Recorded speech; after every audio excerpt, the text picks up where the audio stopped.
Indore high court आज इस बहुचर्चित मामले में अपना फैसला सुनाएगा। फिलहाल आपको बता दें कि करीब 98 दिनों तक चली लंबी सुनवाई और एएसआई की 2100 पन्नों की वैज्ञानिक रिपोर्ट और हिंदू, मुस्लिम और जैन पक्षों की दलीलों को सुनने के बाद कोर्ट ने 12 मई को फैसला सुरक्षित रख लिया था। अब इस पूरे मामले में तीनों पक्षों ने ऐतिहासिक तथ्यों, धार्मिक मान्यताओं और कानूनी धाराओं पर जोरदार बहस की। अंतिम सुनवाई के दौरान हाईकोर्ट ने याचिकाकर्ताओं से लिखित जवाब भी सौंपने को कहा है ताकि सभी तर्क रिकॉर्ड का हिस्सा बन सकें। इंदौर हाईकोर्ट का आज आने वाला यह फैसला न सिर्फ भोजशाला के धार्मिक स्वरूप को स्पष्ट करेगा बल्कि देश के कई दूसरे धार्मिक विवादों के लिए भी एक महत्वपूर्ण मिसाल बन सकता है, एक नजीर बन सकता है। फैसले को लेकर पूरे मध्य प्रदेश समेत देश भर की नजरें हाईकोर्ट पर टिकी हुई हैं। मेरी सभी नागरिकों से अपील है कि जिले में शांति व्यवस्था बनाए रखें, किसी भी प्रकार की भ्रामक जानकारी, अफवाहों पर ध्यान ना दें। ऐसी भ्रामक जानकारी, खबरें, अफवाहों पर जिला प्रशासन अपनी नज़र बनाए हुए है। इस संदर्भ में कोई भी अप्रिय जानकारी प्राप्त होती है तो इस पर कड़ी कार्रवाई की जाएगी। और इंदौर से मिथिलेश गुप्ता, धार से वासु चौरे और भोपाल से शिवकांत आचार्य हमारे सहयोगी इस वक्त हमारे साथ जुड़ गए हैं। पहले धार ही चलते हैं और वहां पर देखते हैं क्या कुछ मूवमेंट इस वक्त चल रहा है। हमारे सहयोगी वासु मौके पर पहुंच चुके हैं। वासु, अब से कुछ ही देर में एक बड़ा फैसला आना है इंदौर बेंच का। बिल्कुल, देखिए भोजशाला एक बहुत ऐतिहासिक जगह है और इसी ऐतिहासिक जगह को लेकर आज का दिन जो है वो बड़ा महत्वपूर्ण है, बड़ा खास है, क्योंकि आज स्पष्ट हो जाएगा कि प्राचीन काल से यहाँ पर मस्जिद थी या मस्जिद के पहले से यहाँ पर भोजशाला है। और जिस तरीके से हिंदू पक्षों ने दलील दी है कि यहाँ पर वाग देवी की, माँ सरस्वती की पूजा होती हुई आई है। मैं ठीक उसी परिसर में खड़ा हूँ। इस परिसर को लेकर पूरी कंट्रोवर्सी चल रही है, पूरा विवाद चल रहा है। यही वो दरवाज़ा है भोजशाला का, यहीं से अंदर जाते हैं और इसी के अंदर वो पूरा परिसर जो है वो बना हुआ है, जहाँ पर ये कहा जाता है कि वहाँ पर हवन कुंड है और तमाम हिंदू पूजन पाठ के जो प्रतीकात्मक चिन्ह है वो वहाँ पर मिले हैं। और इसकी जो बनावट है वो परमार कालीन है। राजा भोज जिस तरीके के निर्माण कार्य कराते थे उसी निर्माण कला का नमूना जो है वो यहाँ पर देखने को मिलता है। तो ये सारी दलीलें जो हैं वो हिंदू पक्ष की ओर से दी गई हैं। वहीं मुस्लिम पक्ष का ये कहना है कि यहाँ पर आजू बाजू सभी जगहों पर मस्जिद और जो मज़ारें हैं वो बनी हुई हैं, जो आप तस्वीरों में यहाँ पर देख भी सकते हैं। और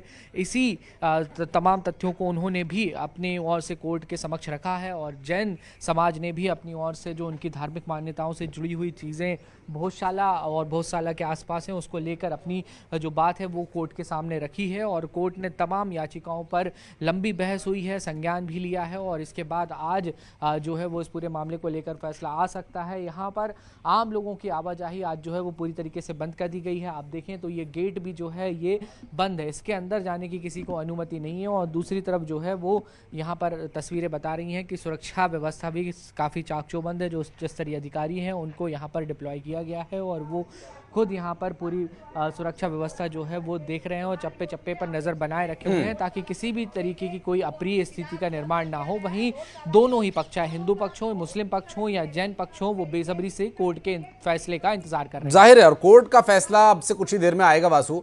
और जैसे आप इस वक्त धार परिसर में मौजूद हैं, ऐसे हमारे सहयोगी मिथिलेश लगातार हाईकोर्ट की मूवमेंट पर नज़र बनाए हुए हैं। चूँकि मिथिलेश, आज जैसा कि आपने पहले भी बताया कि आज आखिरी दिन है समर वेकेशन से पहले का, तो निर्णय आना ही है और इस आज के दिन के लिए ही कोर्ट ने फैसला सुरक्षित भी रखा था। किस तरह की गहमा गहमी, किस तरह के मूवमेंट्स फिलहाल वहाँ दिखाई दे रहे हैं? आशीष, इस वक्त हम हाई कोर्ट के गेट नंबर 3 पर मौजूद हैं। हिंदू पक्ष के जो वकील हैं Vinay Joshi, Hindu front for justice के जो याचिकाकर्ता है आशीष गोयल, वो भी यहाँ पर पहुँच चुके हैं, इस वक्त कोर्ट के अंदर दाखिल हो चुके हैं और थोड़ी देर में ही अब इस पूरे मामले में सुनवाई भी होगी। हालांकि देखिए अभी तक जो आशीष जानकारी सामने आ रही है कि जो जजमेंट है, जजमेंट को डिलीवर किया जाएगा, यानी जो केस नंबर है उसे हाई कोर्ट की जो वेबसाइट है उस पर अपलोड कर दिया जाएगा। अभी तक ये जानकारी सामने आ रही है। हालांकि ये भी कहा जा रहा है कि जब जजमेंट को अपलोड किया जाएगा उस वक्त तीनों, यानी हिंदू पक्ष, मुस्लिम पक्ष और जैन समाज जो है, तीनों पक्षों को एक एक कॉपी देकर जो पूरा जजमेंट सुना सुनाया भी जाएगा। तो अभी तक की जो जानकारी सामने आ रही है, जो वक्त है उसका लगभग 11 से 12 बजे के बीच में इस पर बड़ा फैसला आ सकता है। मंगलवार को सुनवाई पूरी हो गई थी और उसी दिन फैसला कोर्ट ने सुरक्षित रख लिया था। सुप्रीम कोर्ट के निर्देश पर लगातार सुनवाई चल रही थी। अब अगर 22 जनवरी की अगर बात की जाए तो 22 जनवरी के दिन बसंत पंचमी था। उसी दिन सुप्रीम कोर्ट ने इंदौर हाई कोर्ट को कहा था कि इस पूरे मामले में 3 सप्ताह के अंदर सुनवाई शुरू करे, और सुप्रीम कोर्ट के निर्देश पर इंदौर हाई कोर्ट लगातार इस पूरे मामले की सुनवाई कर रहा था। और 6 तारीख से यानी 6 अप्रैल से लगातार धार भोजशाला के धार्मिक स्वरूप विवाद को लेकर सुनवाई चल रही थी, और ये नियमित सुनवाई हो रही थी। लगातार 6 अप्रैल से सुनवाई हो रही थी, लगभग 24 दिनों तक लगातार इसमें कोर्ट ने सभी पक्षों को सुना, और खासतौर पर 98 दिनों तक की जो आर्कोलॉजी सर्वे ऑफ इंडिया की जो सर्वे जो रिपोर्ट थी उस पर काफ़ी यहाँ अंदर बहस हुई। तीनों जो पक्ष है, हिंदू पक्ष, मुस्लिम पक्ष और जैन समाज, तीनों ने ही अपनी अपनी उसमें दलीलें रखी और तीनों ही पक्ष ने अपने अपने दावे किए। जैन समाज का दावा था कि जैन तीर्थ स्थल था, हिंदू पक्ष ने कहा कि ये माँ सरस्वती देवी का मंदिर है, और वहीं